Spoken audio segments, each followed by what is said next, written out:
Hello mga katsangge, for today's video gulay. Okay? Baboy, ginisa ko na siya sa kanina na separate. Kaiwalay para mabilis na ang pagluto. Yan. Abot tayo ng oras so kailangan natin yung anak natin bantay. Ito yan, munggo, tsaka langka. Nakuluan na natin yung kaninang munggo, tsaka yung langka. Nagay na natin para mabilis na lumambot. No, pwede na natin ang lagay yung baboy. Yan, lagay natin yung baboy mga katsangge, no? Post na natin kasi nga wala tayong video gapel. Tayo natin lumambot yun. Saka lagyan natin ng gulay, saka yung seasonings natin para sumarap, no? Kung gusto niyo magpaturo ng ganitong recipe, mag-PM lang kayo o di kaya mag-comment sa video to para malaman natin kung saan kayo nang galing lugar at saka maituro ko sa inyo ang aking mga menu. Hintayin natin kumulo yung baboy natin.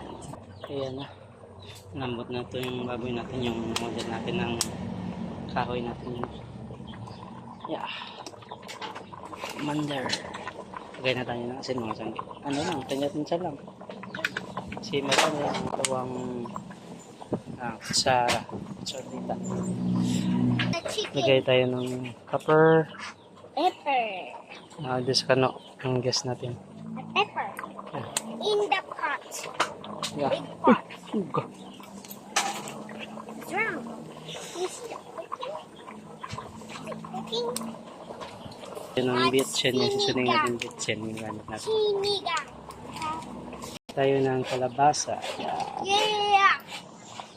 Saka siling mahaba. We have, Hatiin natin lumambot yung kalabasa. yes. Lagay natin yung dahon ng kamote. Ayan. Here we have peppers. Ito ni lasahan. Lagyan natin yung lasahan. We have baba. It's cooking beside it. What does it taste like? It's good. Okay. Tuloy na ito na ito na ito. Like Ready? how this Lawad na niya. for like $1,000.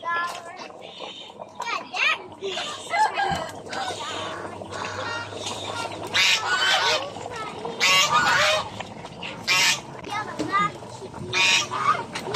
Kung pa nang maluto, tanan na nga panakot mga katsanggi agad. Kaon na kita. Mamitin siya guro mga katsanggi.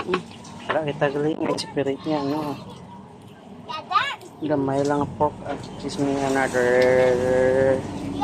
taste nga sa danon karon. No, mga katsanggi. No? Kaya po, gagawin mo mga katsanggi. May chicharon ulit pa na tira. Salamat kita bibit. Yeah. So that it will make savory, it will taste more savory, delicious. Tayo na natin mag-halo-halo yung mga spices natin. Sangkot natin, mga sangkot natin, halo-haloin naman natin. Kaya mabilis. I think they're salty. See, Yeah. like salty. It is salty, bro. Yeah. So speaking our guest speaker here, Liam. It's plating time. It's squishy. I cannot eat it right in the hand. Pamukos yan yung mukha. So, ayun na mga tiyanggi. Comment nyo kung saan kayo at saan naabot ang video to. Salamat. Thank you for watching. Please follow, like, and share. Sadara.